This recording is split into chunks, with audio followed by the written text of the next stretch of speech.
There are certain cars that stop you in your tracks the moment you see them, not because they look flashy or expensive, but because they look wrong for their era. The Aurel Persu Streamliner, built in 1922, is exactly that kind of car. At a time when vehicles were essentially horseless carriages, boxy, angular, with wheels jutting out from the sides, this machine rolled in looking like a teardrop in motion.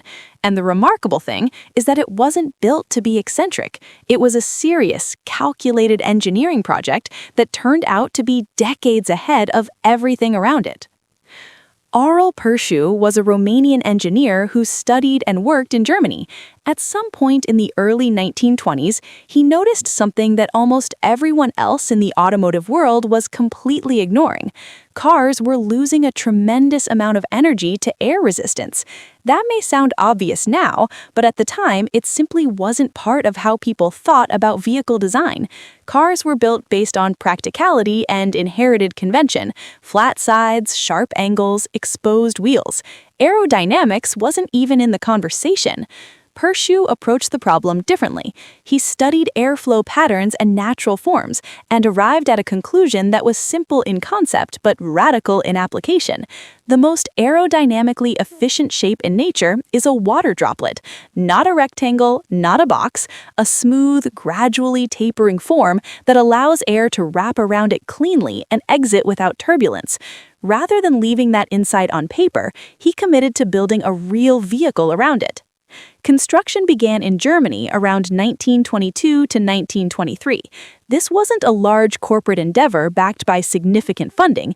It was essentially a personal engineering project, but one executed with clear scientific intent and precise execution. The body is where everything starts.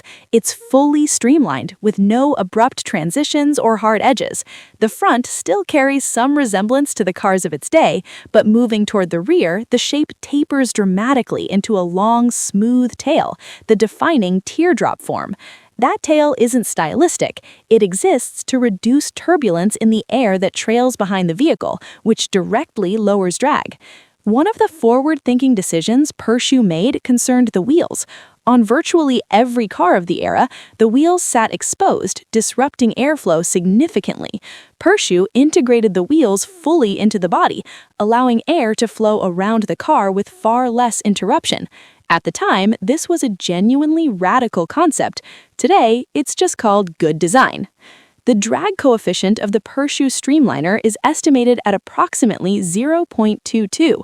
To put that number in context, that figure is competitive with many modern production cars, vehicles designed using computers, simulation software, and precision wind tunnels.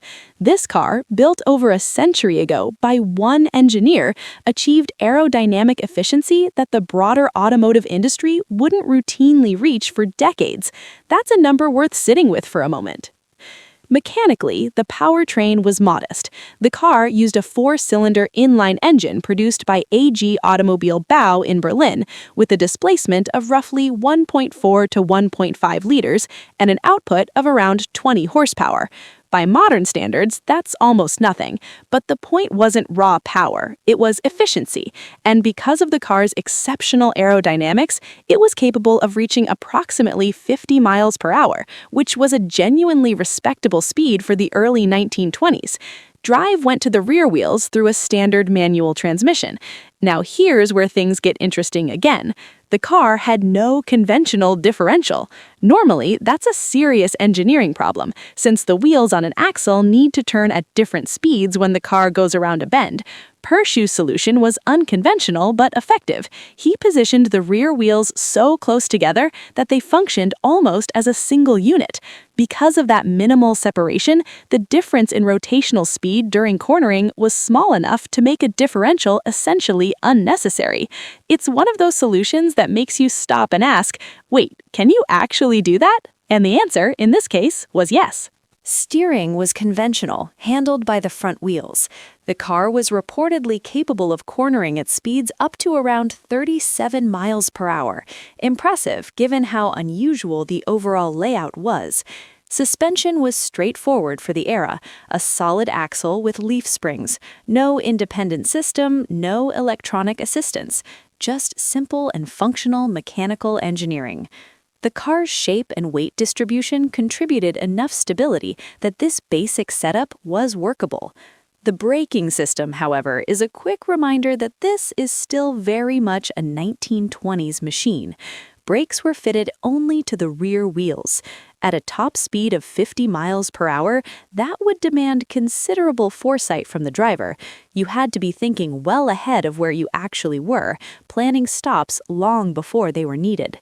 Inside, the cabin was minimal. No decorative elements, no luxury touches, just the essentials. It was, however, fully enclosed, which put it ahead of many open-top vehicles of the period. The driver sat with reasonable visibility.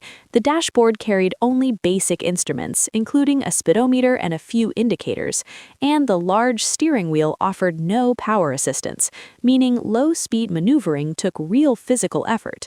Comfort was not the priority, functionality was. What separates this car from most experimental vehicles of its time is that it was actually used. Persu drove the Streamliner extensively, logging over 74,000 miles in it.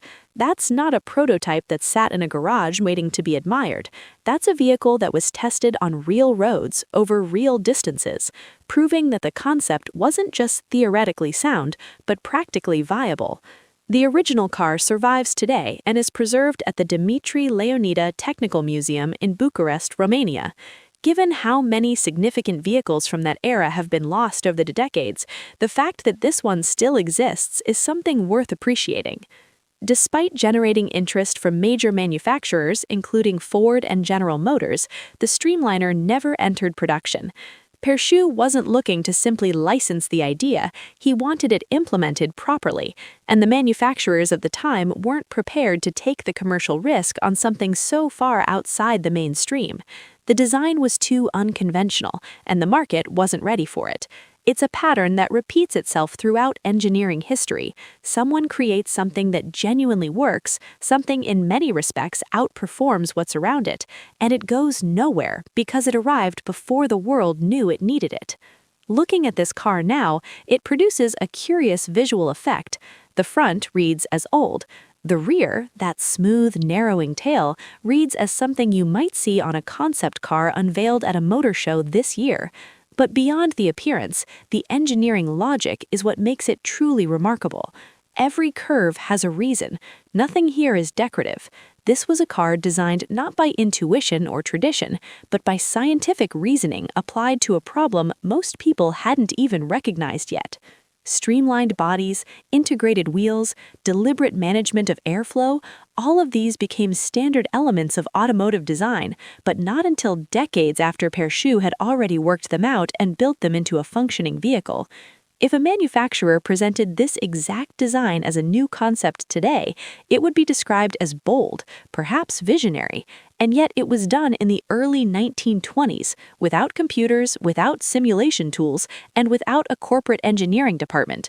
Just one engineer who looked at a problem nobody else was looking at and decided to solve it completely.